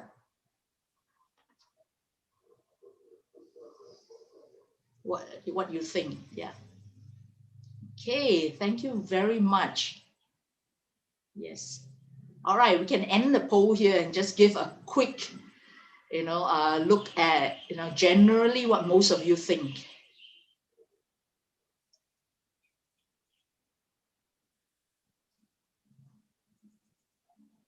Okay. Yeah, so I'm just sharing these results here. So the question is, you cannot ask a person who is thinking of suicide. Okay. Some of you did put true, you cannot ask, but the majority of you actually put false. So what you're saying is actually you can ask. If you do pick up signals, yes. So you can ask a person. So it is a myth. If you see signals like what I've just mentioned earlier, it's actually okay to ask a person, are you thinking of suicide, or are you thinking of actually ending your life? And you can actually ask that question. Okay, what's the reason for that? It's because, like I mentioned again, suicide is a very taboo subject. Sometimes people are kind of like dropping hints. They do have that suicidal thoughts in their heads, but they find it so difficult to even open up this conversation. I can tell you I'm not feeling well, I have a flu or something like that, but how can I come to you and tell you, say, actually I have been harboring suicidal thoughts all this while? It's so difficult to open that conversation. And again, if seniors, could be talking about possibly ending their lives and all that, again, people will brush it off and say, no, that cannot be, and things like that. And because we do not know how else to handle this question, but it is actually very important to approach the person and allow the person to actually talk about it. If they cannot even talk about it, how can they then reach out to seek help? So from my years in SOS, Samaritans of Singapore, when we did prevention work, suicide prevention work, one of the things that we actually train our volunteers to do is to actually ask the question directly if somebody could be harboring thoughts of suicide. And a lot of the callers gave us the feedback that when somebody actually asked them that question, they actually felt a great sense of relief. Okay, why that great sense of relief is like for them, they were thinking, oh, for goodness sake, somebody got the guts to actually ask me that question. And now you actually give me the allowance to actually talk about it. And like I mentioned, if you can talk about it, then you can move on to the next step to actually reach out for help. So generally, for every one of us in the community, how can we help?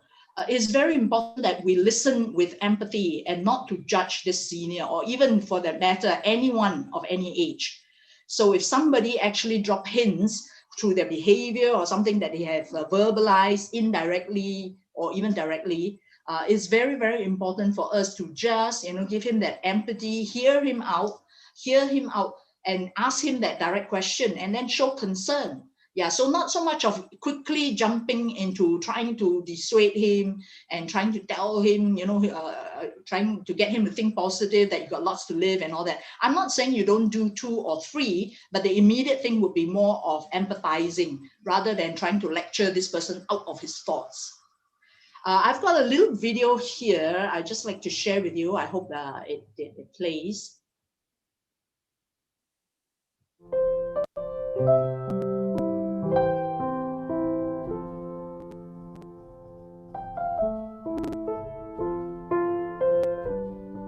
Sometimes say you gotta have a coffee break.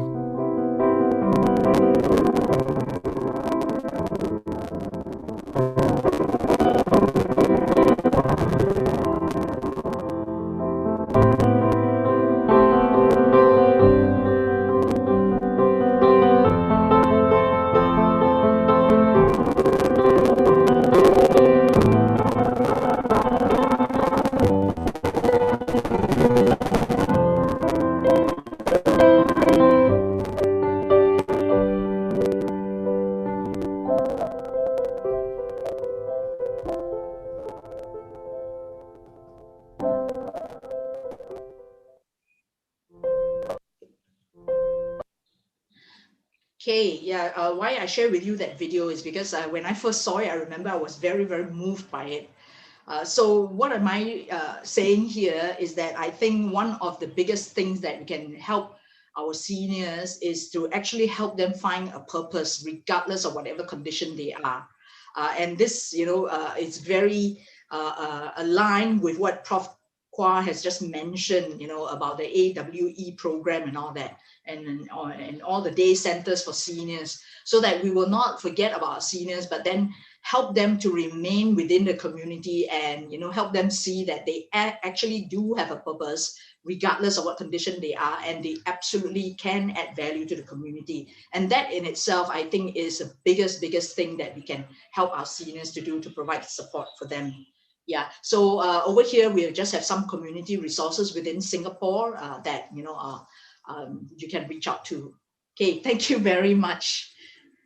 Thanks very much, Lai Chan. Thanks very much. This was the most enlightening talk. And I suppose now we look at moans and groans from our seniors, our grandparents, with a bit more empathy. I know all of you will have some questions, but we are going to hold it for a while. You might think about asking why Malay female elderly has the lowest suicide rates, or even why Mahjong and Bridge are not included in the All Well Everyday program. But for now, I would like to first invite the President of Rotary Club Singapore, Mr. Danish Sharma, to say a few words before we go to the Q&A session. So in the meantime, if you have any questions, please feel free to use the Q&A box. Mr. Danish Sharma?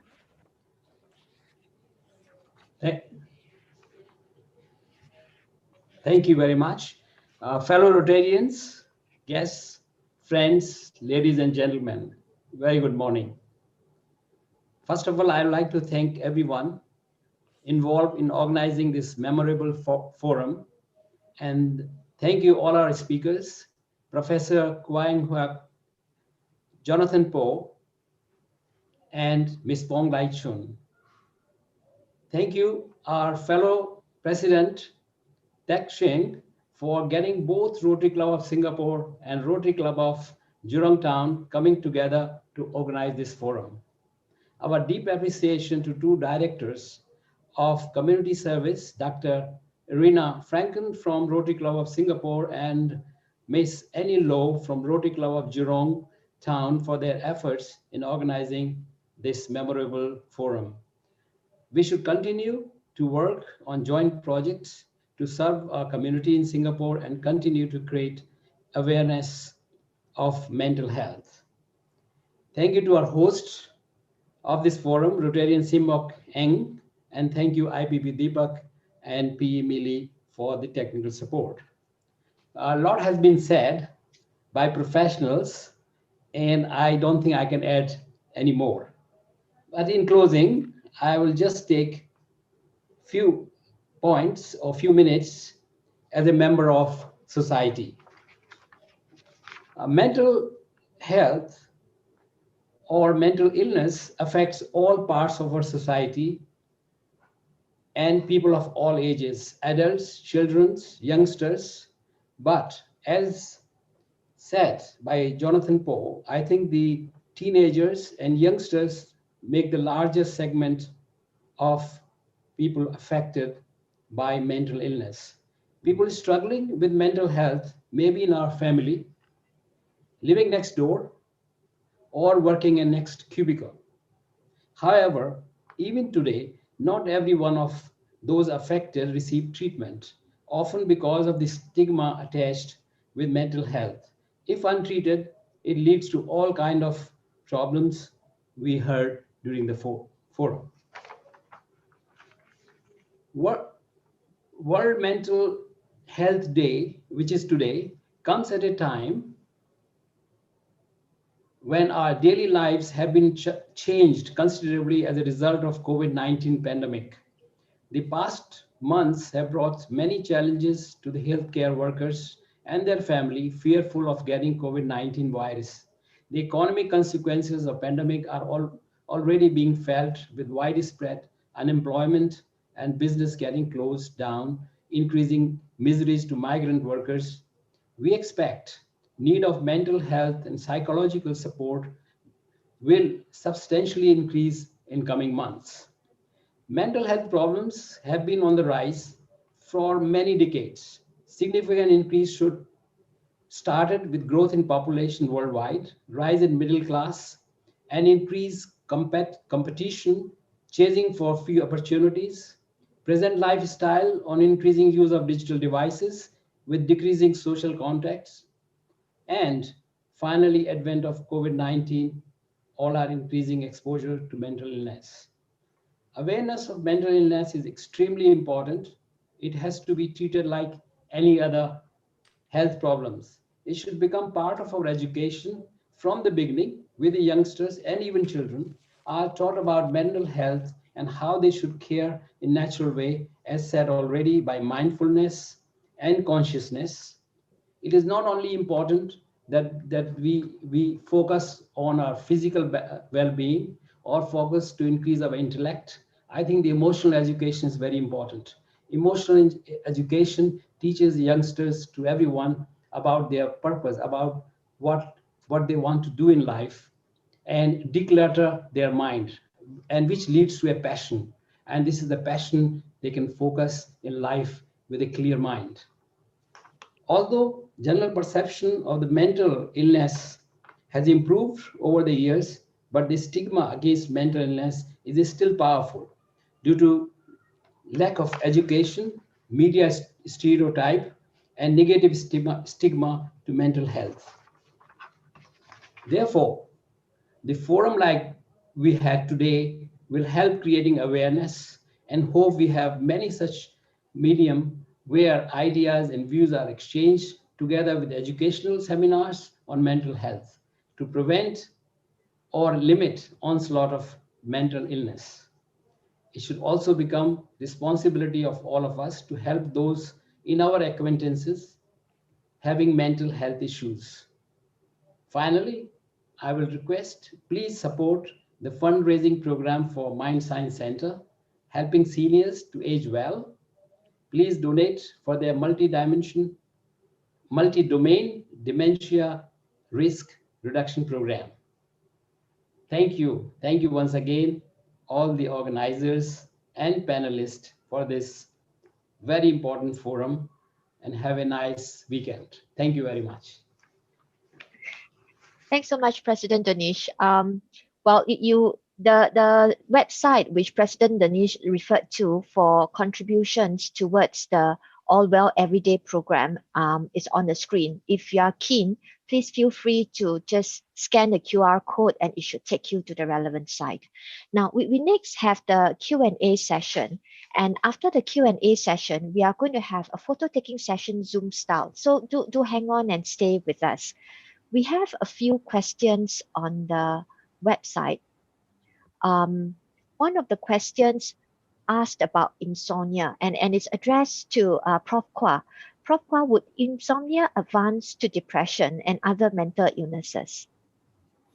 So I think that's a very good question, because it's a very common problem here. As I mentioned earlier on, the commonest symptom of patients that walk into my clinic is, "Doctor, I can't sleep." So there are many causes of insomnia, not just physical problems, also physical, not just mental problems, also physical health problems like cancer, stroke, often cause insomnia. Insomnia is a symptom of an underlying problem. It could be depression, it could also be schizophrenia, it could also be cancer, it could be other things. So, but it's very common. But first, we have to find out the cause of it. So I think but it is treatable. So it doesn't mean that you have to take drugs or sleeping pills. And I hardly use sleeping pills for my patients because the long-term effect on people, So I agree, it's common, it's treatable, and many things can be done. It's also common amongst young people, also common among seniors. But seniors often have a wrong impression that they read the newspapers say you must sleep for 8 hours, and so therefore they'll say I must need sleeping pills because the newspaper, the Straits Times, or the whichever media will say doctor says 8 hours. Not true. As we grow older, our sleeping habits changes along the way, and some people sleep for 5 hours, 4 hours, 6 hours. They are still very active the daytime. Sometimes they take a nap in the afternoon. So in general, I think as you grow older, we don't need that kind of 8 hours sleep.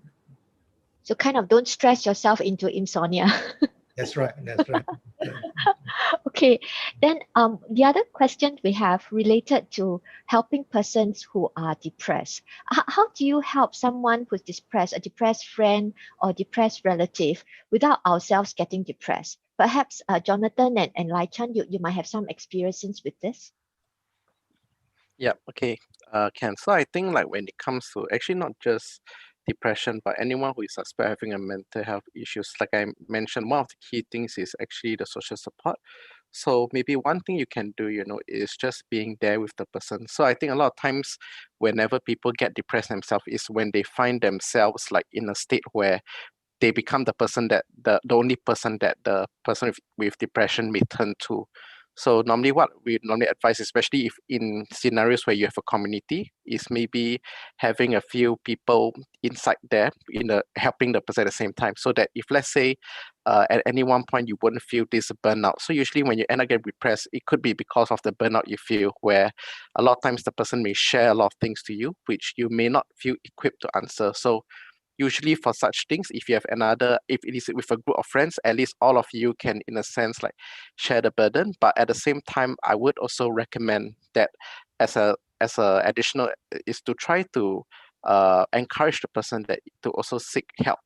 So sometimes seek help may not always mean medication. If it starts with even being open to see a counselor, so at least there's still an anchor point where your role will be more of a supportive area. So yep. So basically these are the ways that you can help, and definitely having a group help, having you yourself, having someone to talk to just share is also important. Yep. So I hope this answers the question. I just like to reinforce what Jonathan had mentioned. I think most important is that self-awareness. Even if I'm a caregiver, I need to be self-aware and take care of myself, watch out signs in myself.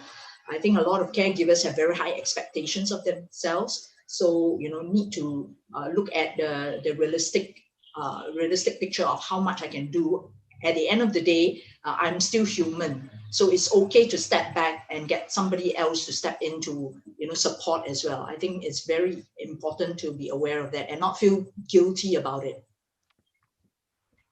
Prof. Kua, in your treatment with patients as well, do you deal with the caregivers as well? Do they show signs that they need help from you together with the patient? I think before that, before the caregivers, I just want to mention about that to someone with depression, and you happen to help them, it's good also to share with somebody what you're doing, because sometimes you may reach a situation that you're not too sure you're in a dilemma now. I mentioned this in a tutorial to my medical students a couple of weeks ago. There was one of our professors here who was helping another professor who has depression. So suddenly, this was before Chinese New Year, the person became suicidal. So this professor who was helping out became very frightened, because there's accountability. There's also a legal issue involved now. If this one kills himself, you are in some ways liable. So he was very, very petrified, and he rang me up and he told me the problem. It happened to be just before Chinese New Year, Chinese New Year Eve, for the matter. So I told him that, okay, there's certain things we can do. So after I mentioned to him, we had about 1 hour chat. He told me I'm so relieved I've talked to you about this issue, because it's taken off my burden, by sharing with somebody. So I think it's good for people to know that if you're helping someone with depression, you listen.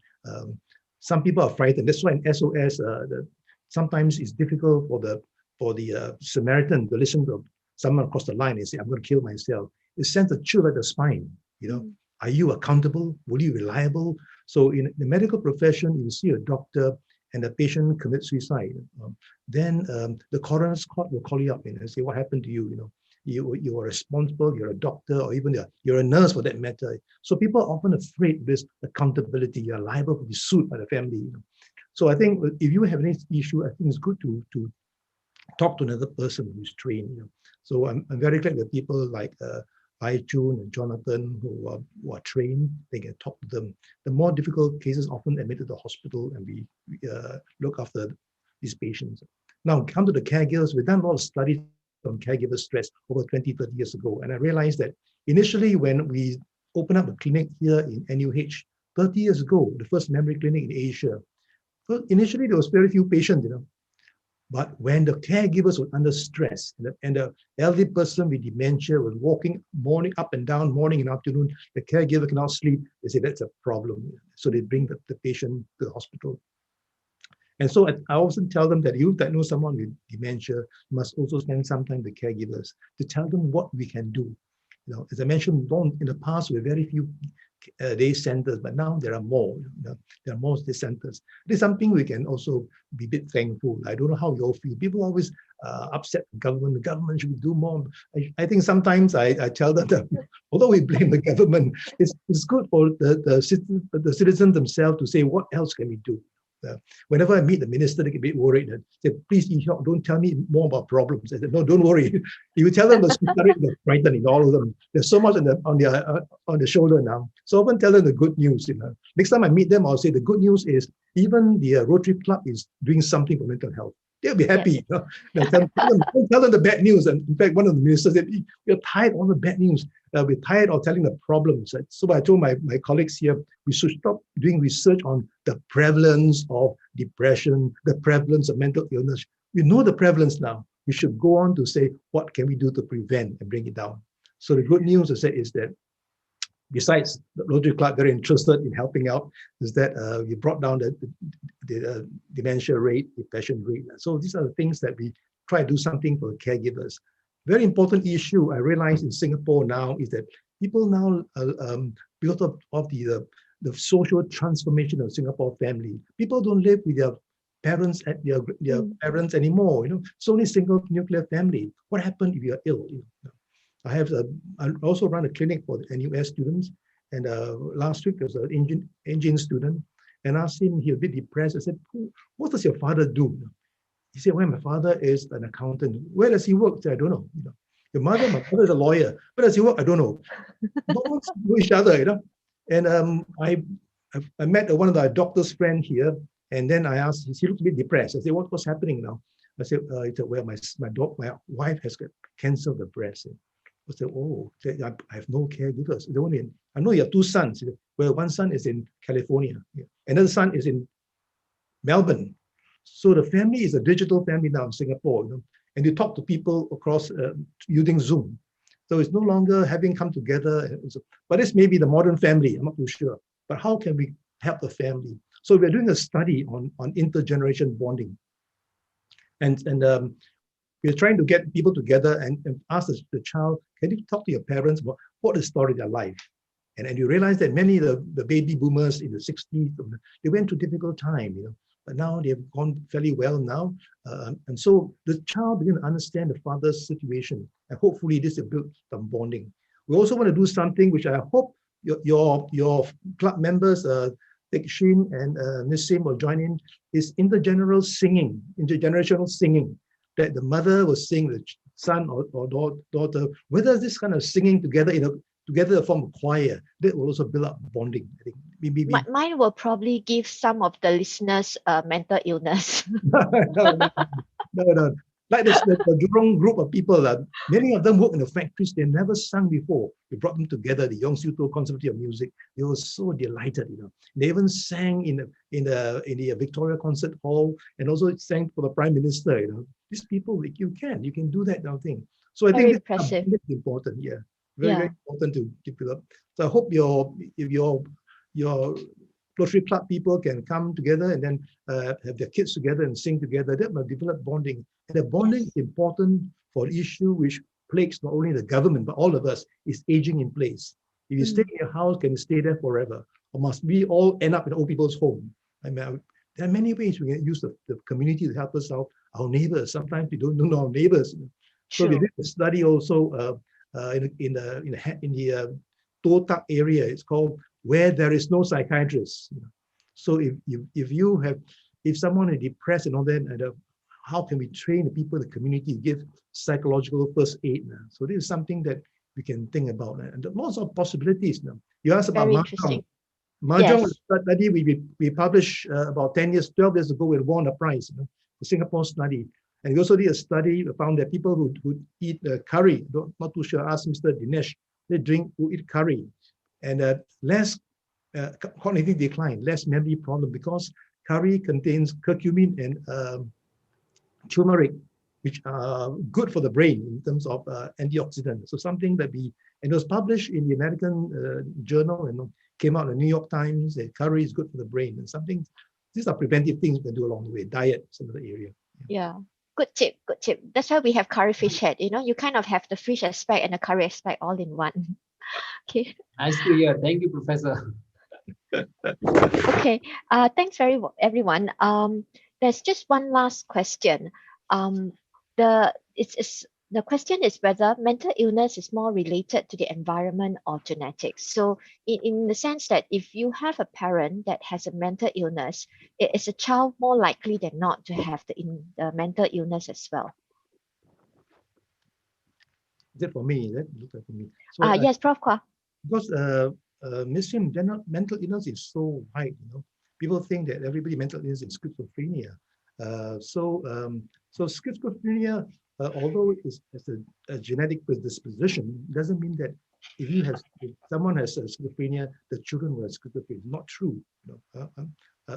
So this is a very important thing. People at one time people think that you should go for sterilization, that kind of thing. I think so. But also we want to tell people that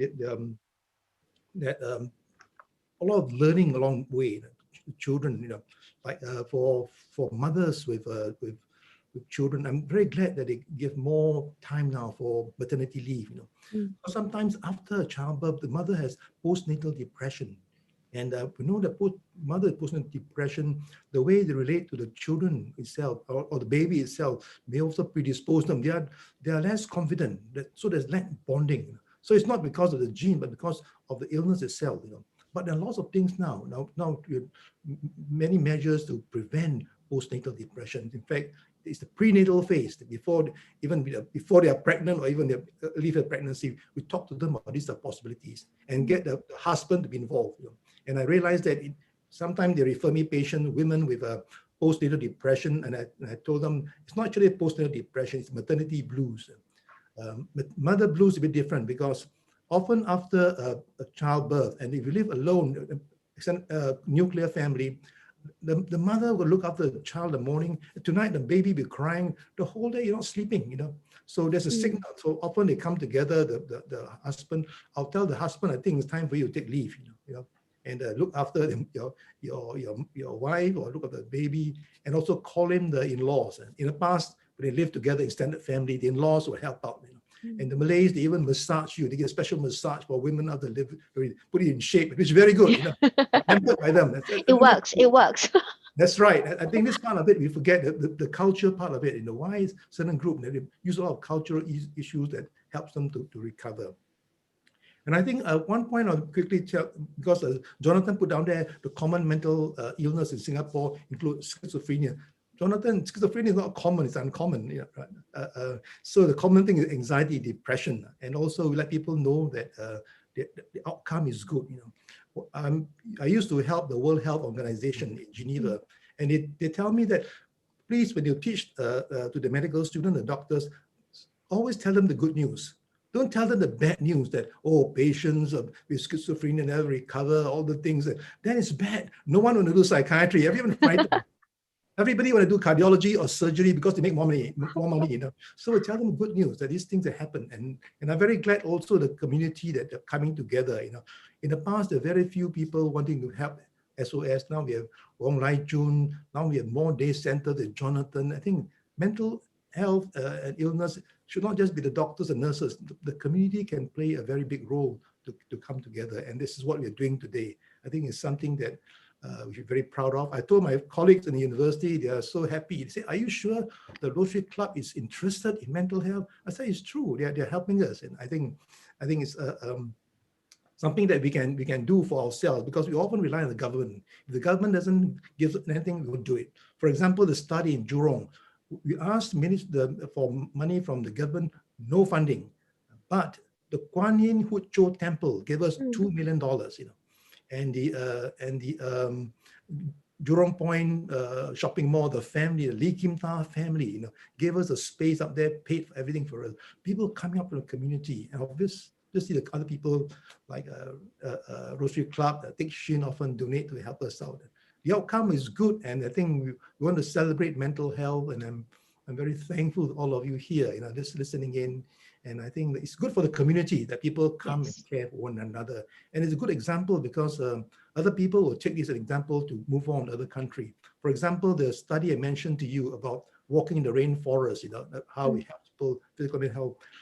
I presented this in World Congress, and the chairman was somebody from Brazil. He told me that if this study is successful, we must bring it to Brazil, because one of the reasons for climate warming today is because of the destruction of the Amazon rainforest.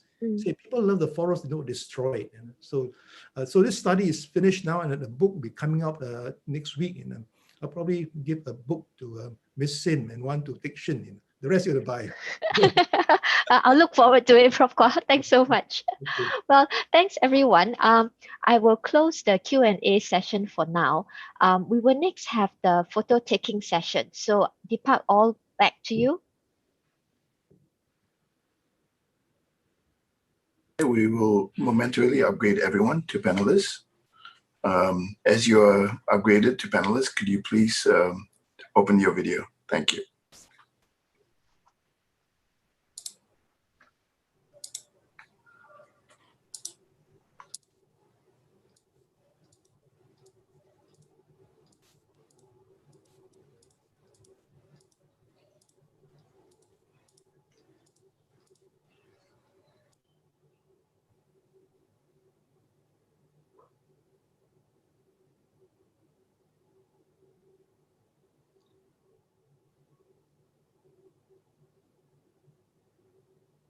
While we're waiting for Deepak, the book is called Nature, Health, Happiness. Nature, Health, Happiness. And it focuses on the advantages of the rainforest, of walks in nature and association with nature for, that's right, nature. For seniors. Nature. Right. Good. So I suppose they will have to deal with achy knees and the rest of it. The exercise will probably be good for it as well. So we have three things: that exercise and mindful walking in the forest, mindful walking, and then learning. So that the people from NParks tell us what kind of trees, there's so much the beauty in the rainforest. There are only two cities in the world with a rainforest in the city. One is Singapore, the other is Rio de Janeiro. So we must be very proud of this the rainforest and Botanic Gardens. It's wonderful, very beautiful. Yeah. Jonathan, do you see a role for this sort of walks and the intervention of nature in the work that you do? Definitely that plays a role, because actually for our services, we do have a day center where a lot of times we bring our clients to take walks. Of course, we are located very near the Bukit Batok Nature Reserve. So that is our go-to place. But on and off, we do bring them out to further places to walk. So all these do play a role. I do agree, because I guess it also helps them to feel less tense. And of course, a lot of times people dismiss their ability to learn. So sometimes when they go to all these kind of places, it boosts their confidence. When they come back, they share their family, oh, I learned this, the family get amazed. So overall, it is helpful, not just for relaxing, but also giving them the idea that their lifestyle is not just coming to our center, going to see the doctor, being at home, but there are other things to explore. So I think overall, it does play a big role. We are seeing many young kids, Jonathan, with school boys and girls with a condition called hikikomori, in which they just stuck to computer, refuse to leave the room. It's growing now in Singapore. I remember this illness is a Japanese word, hikikomori. So this Japanese chap presented to us in the World Health, and I told him this illness, we have so many diseases. You got new illness you want to include in the list of condition for diseases. I said, have you got a cure? He said, I have no cure. There's no cure. We don't call it a disease anymore. You want a disease or a cure. But the Japanese are very clever. They went to do a lot of study. They include the forest bathing, they call it in Japan, walking to the forest. So we have improved on it. And so in maybe early next year, we're starting a training workshop on the therapeutic forest. And what do you do when you go to forest? And Jonathan, your folks are keen, they can join us, or even Miss Sim or Chun. I think learn what to do. Also network, and they learn various skills on what it is, how to walk mindfully to the forest and learn a lot of things. And Yeah, smart. actually, you'll be most interesting, right? Some of us now and then you take walks with your family on That's Bukit right. Timah Hill, Mount Faber, but Right. this one gives you a different perspective. This one allows you to have interaction with other people, Right. which probably increase the positivity that you will feel. And then the walk through the nature should be quite pleasant. That's right. That's Yeah. right. Wonderful. Yes. I think we'll be definitely keen to join, actually not just for our clients, but even for our staff as well. Yeah. So we're hoping that it will be extended not only from our group, but also to various parts of the islands and now to other parts of people in Indonesia, Malaysia are very keen because if they're happy with it, they will not destroy their forest. We have less of this June often all this fog that comes in our place in it. Yeah. Yeah. Yeah. Actually, like Chen, do you have any idea how do we push our youngsters off the chair and sitting in front of the computer? I think the challenge is pulling them away from the computer and getting them into the forest. That's right. That's right. Yeah. Hey, can we? Shall we take a group picture? We're waiting Yes. for Deepak. On 3. If you can, the rest, please turn on your video so we can take a picture and remember this special day. Today is 10/10/20. It is World Mental Health Day. So we are making history. So on 3, 2, 1, everyone smile.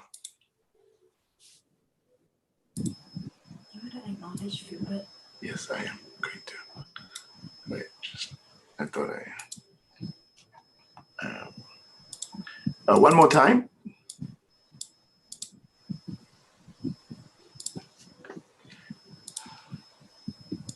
Okay. On 3, 2, 1.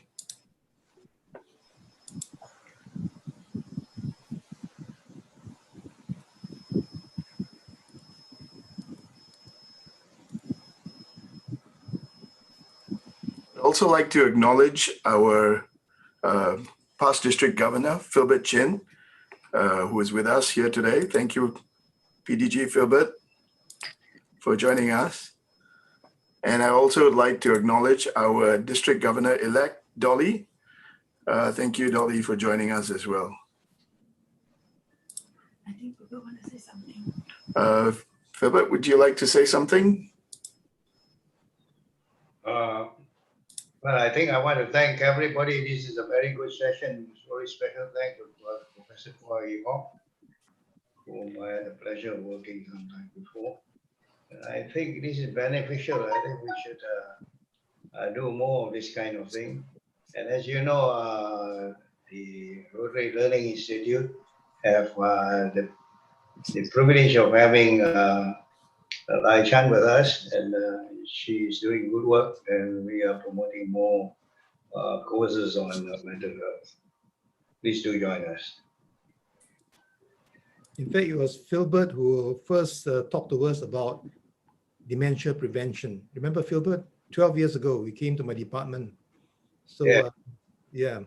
So in the book, your name is included. You're immortalized in the book. Immortalized in the book.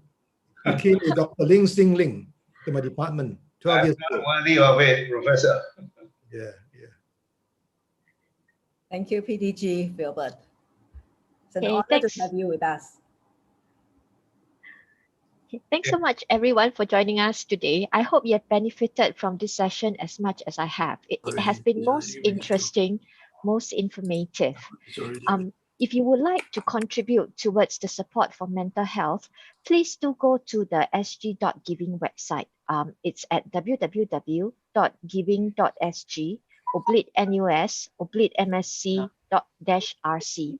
The QR code is actually on the poster for this forum.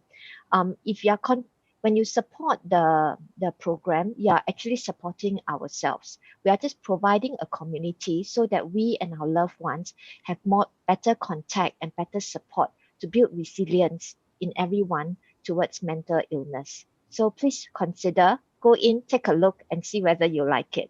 Right? Now, it remains for me to thank our speakers, Prof. Kua, Mr. Po and Ms. Wong. It has been really very informative morning for me. And thanks every one of you for commemorating World Mental Health Day with us. Right? And as have become the tagline during the circuit breaker, everyone, please don't just stay safe, stay sane as well. Thank you and have a good weekend. Thank you. Thank you. Thank you. Thank you. Thank you. Well said, Bok Eng.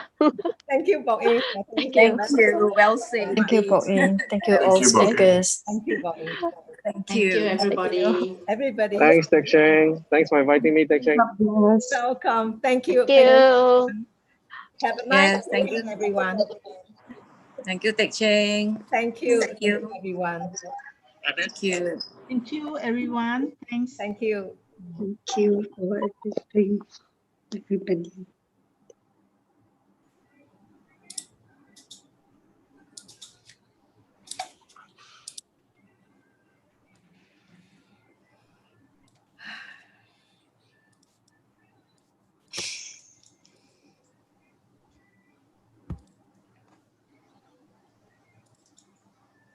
Great job, Deepak and Millie and Bok Eng. Thanks for stepping in just now Thank you, Rika. for Professor Kua's slides. No, not at all. Not at all. Thank you, Irina. Thank you for everyone. To Thank everyone. you. It Thank has you, been everyone. just, you know, Thank you. discussion in McDonald's about this. Thank you, Deepa and Millie. You did a very fantastic job supporting us. Yeah. Yes, we should celebrate with a lunch. Maybe next week or the week after. Let's all go out to lunch. Yeah, good work. Good work. Yes, we should. When they increase the gathering to 10 packs. Yeah. Yeah, As Bok soon as Eng, they do that, we'll organize a lunch. you have done good job. Yeah, as a moderator. Yes, Bok Eng is a very good moderator. Thank you. Thank you. Moderator, we couldn't have find a better person in you. Deepak as well, you know, able to prompt Prof. Kua. Can we do the slides for you? Certainly, I agree totally. Yes. yes. I don't know why my I've photo done a lot of work on away. it. I can see that. I'm going to look for all the celebrities' photographs. Yeah, not bad, right? That wasn't not bad. That was really not bad, right? That was a good slide. Good slide. Very nice. Good slide. Thank you. Thank you. Yeah, all was good again. Thank you, everyone, and have a nice weekend. Have a nice weekend. Yeah, thanks everyone. Thanks everything. Thank you, everyone. Yeah, good Yeah. work. Bye. Tomorrow we have Meet nice for lunch when it's food possible. from McDonald's. Yes. Yes. East Coast. Just join us. Bye. Bye. Bye. Bye. Thank you. Bye. Bye. Bye.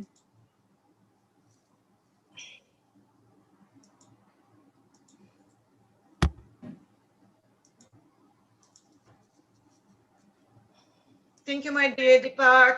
Bye. Yeah, Deepak. Bye-bye. Millie. Yeah. Bye. Thank you. Bye. Thanks, Teck Cheng. Thanks, Irina. Oh, Yeah. Thank you, Annie. thank you, everyone. Thank you. Thank you.